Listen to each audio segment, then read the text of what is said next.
चुके हैं exercise 4.1 of chapter 4। अब एक्सरसाइज 4.2 स्टार्ट करने के पहले हमें प्रॉपर्टीज ऑफ डिटर्मिनेंट्स देखना है कि इनका यूज हम कैसे करेंगे। तो सबसे पहले हम फर्स्ट प्रॉपर्टी देखते हैं, प्रॉपर्टीज ऑफ डिटर्मिनेंट्स की फर्स्ट प्रॉपर्टी 1।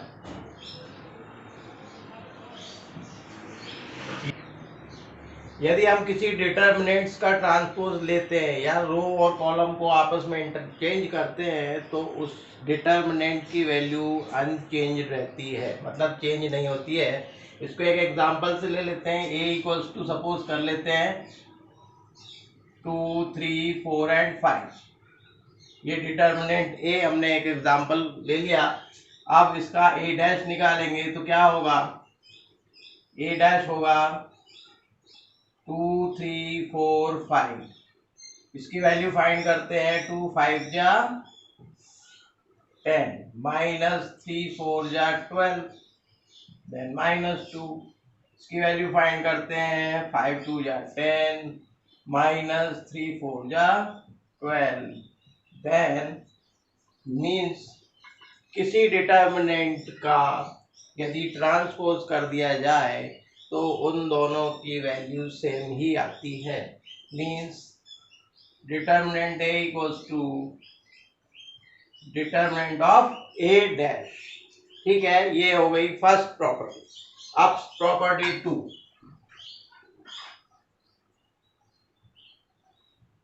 प्रॉपर्टी सेकंड में क्या होता है, कोई भी हम एक एग्जाम्पल लेते हैं। यदि हम रोज को आपस में इंटरचेंज कर दें तो क्या होता है, इसको हम ले लेते हैं डेल डेल। हम कर रहे हैं आपस में इन दोनों को चेंज। ये हो गया 3, 4, 1 एंड 2। तो क्या इसकी वैल्यू फाइंड करते हैं। क्या होगी इसकी वैल्यू, 1 4 जा 4 माइनस 3 2 जा 6 इक्वल्स टू -2। अब इसकी वैल्यू फाइंड करके देखते हैं। 3 2 जा 6 माइनस 4 इक्वल्स टू 2।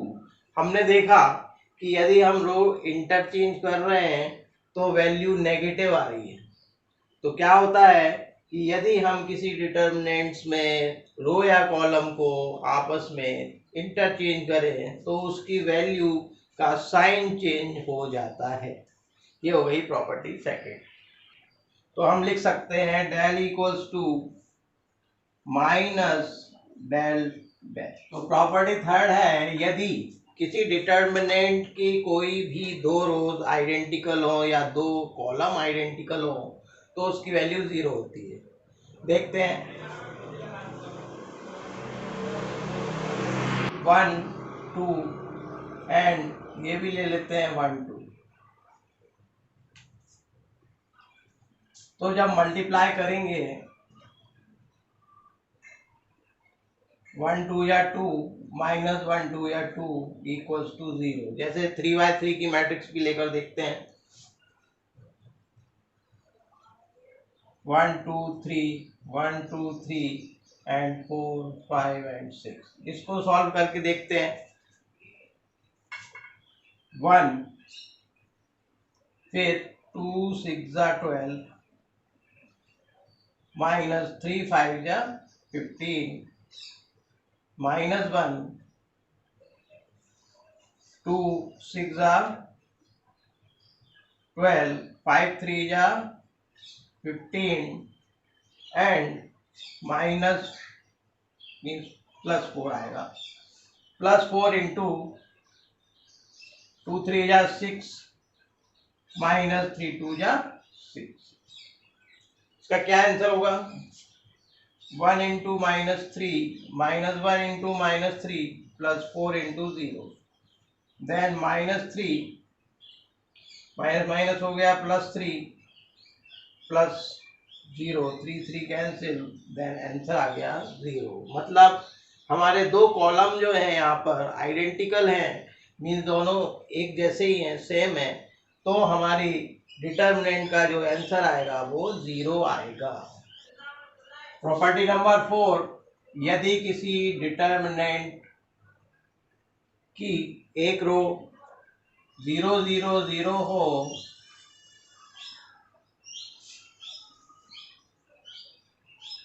या फिर एक कॉलम 0 0 हो तो उसकी क्या वैल्यू होगी?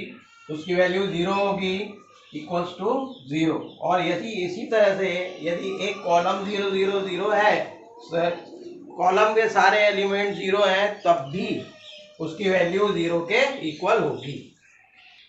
प्रॉपर्टी 5 देखते हैं। प्रॉपर्टी 5 ये है कि यदि किसी डिटर्मिनेंट की रो या कॉलम में कांस्टेंट का मल्टीप्लाई किया जाए तो वो डिटर्मिनेंट्स का जो वैल्यू होगी वो k टाइम्स होगी।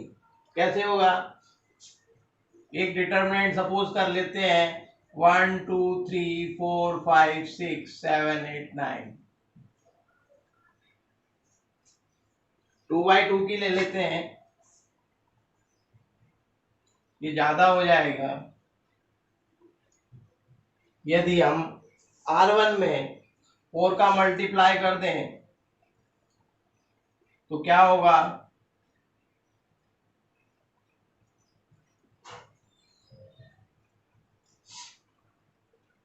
ये हो जाएगी 4 2 जा 8, 4 3 जा 12, 4 and 5 एज इट इज। अब इसकी वैल्यू हम निकाल कर देखते हैं। 2 5 जा 10 माइनस 3 4 जा 12, देन माइनस 2। इसको हमने 4 से मल्टीप्लाई किया है, किसको? R1 को। R1 अप्लाई किया R1 पर 4R1। तो अब हम इसको कैलकुलेट करके देखते हैं कि क्या वैल्यू आती है। 8 5 जा 40 माइनस 12 4 जा 48 इक्वल्स टू -8। कितने टाइम हो गया?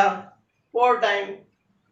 ये हो गया 4 इंटू -2 मीन्स डेल डैश ले लेते हैं इसको, तो del equals to 4 time of del dash. Means किसी स्केलर नंबर का यदि हम किसी भी डिटर्मिनेंट के रो या कॉलम में मल्टीप्लाई करते हैं तो वो उतने टाइम हो जाती है। प्रॉपर्टी 6 जो है, यदि एक हम डिटर्मिनेंट ले लेते हैं 1 2 5 3 2 4 एंड 5 6 7।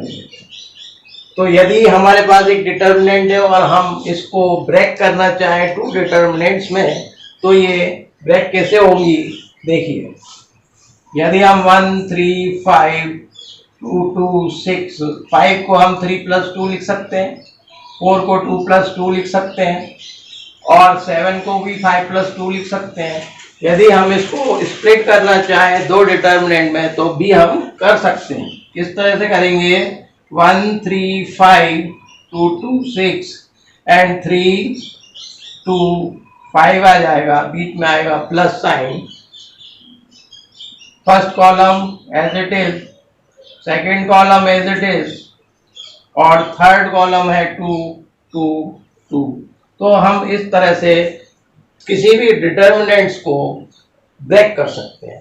तो ये तो हमारी सारी प्रॉपर्टीज थी, लेकिन जब हमने एलिमेंट्री ऑपरेशन किए थे और एलिमेंट्री ऑपरेशन ऑफ मैट्रिसेस किए थे तो उसमें केवल रो ऑपरेशन चलता था या फिर कॉलम ऑपरेशन लेते थे।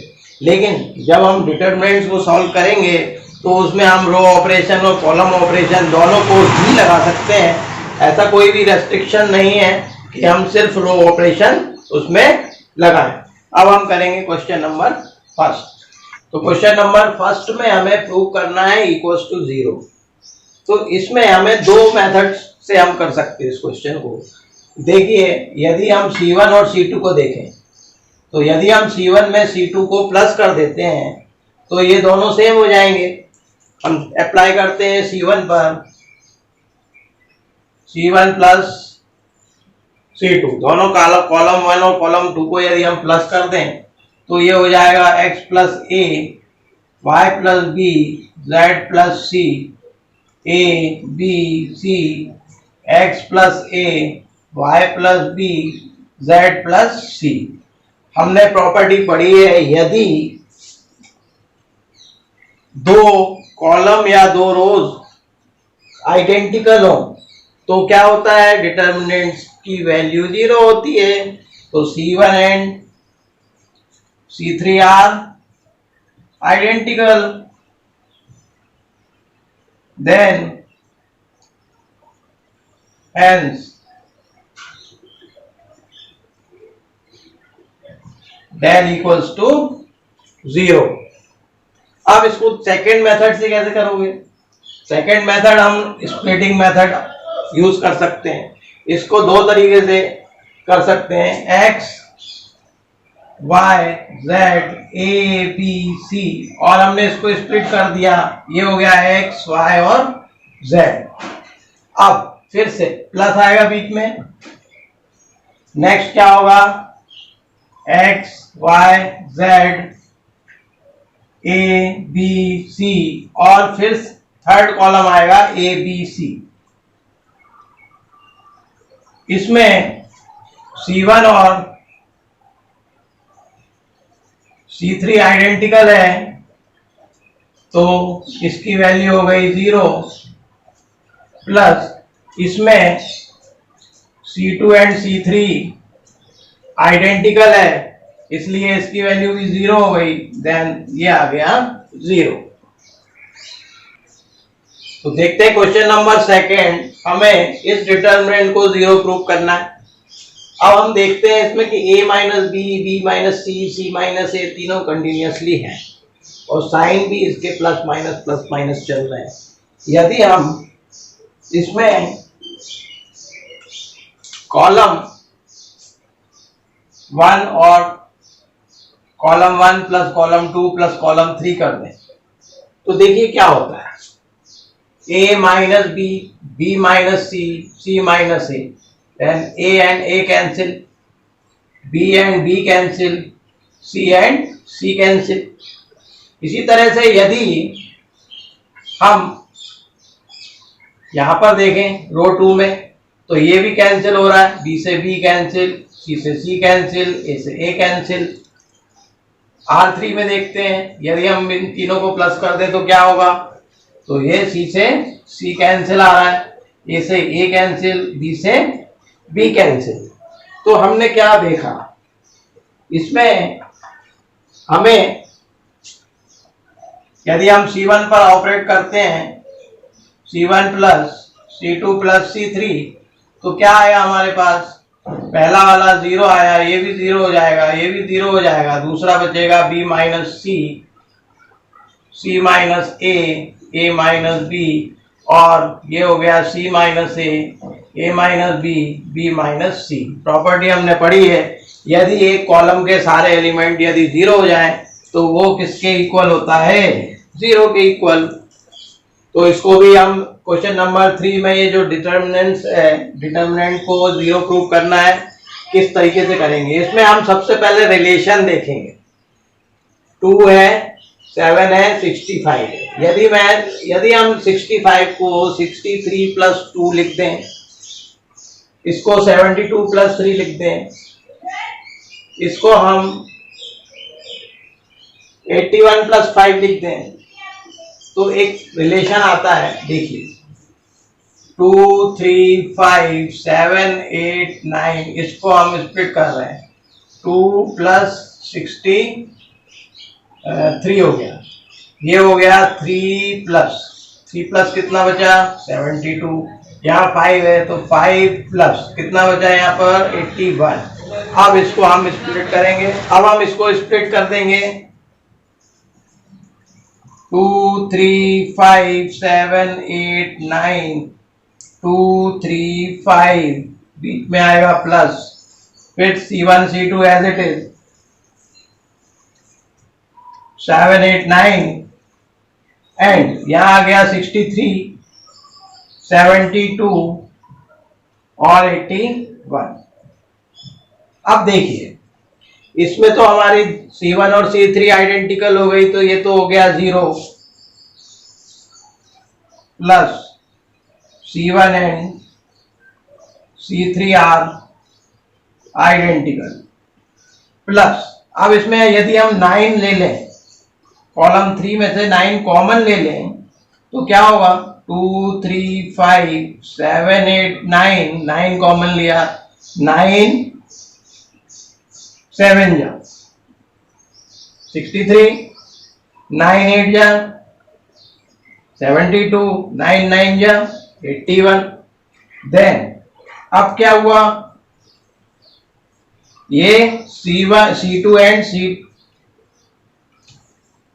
C3 are identical. जब दो कॉलम आइडेंटिकल हो गए तो इसकी वैल्यू भी 0 हो गई। Then 0 plus 0 equals to 0। तो क्वेश्चन नंबर 4 में भी हमें 0 प्रूव करना है। कैसे करेंगे, देखिए 1 1 1 B C C a B. अब हम इसको पहले ओपन ब्रैकेट ओपन कर लेते हैं। ये हो गया A B plus A C, B C plus A B, इसी तरह से सी ए प्लस बी सी। अब हमें इसको आइडेंटिकल बनाने के लिए या तो ये सारे सेम होना चाहिए, है ना। ये देखिए A B plus A C है, B C plus A B है, सी ए प्लस बी सी है। यदि हम कॉलम 3 को कॉलम 2 में प्लस कर दें, क्या कर रहे हैं हम, C3 पर अप्लाई कर रहे हैं, C3 प्लस C2। देखिए 1 1 1 B C C a B. अब C2 और C3 को हम जोड़ेंगे, प्लस कर देंगे, तो क्या आएगा हमारे पास, a B plus B C plus C a. इसी तरह से इसमें प्लस कर दो दोनों को, क्या होगा, a B plus B C plus C a. इसमें भी ऐसे ही आ जाएगा, a B plus B C plus C a. अब कॉमन क्या लिया जा सकता है, a B plus B C plus C a common ले लेंगे।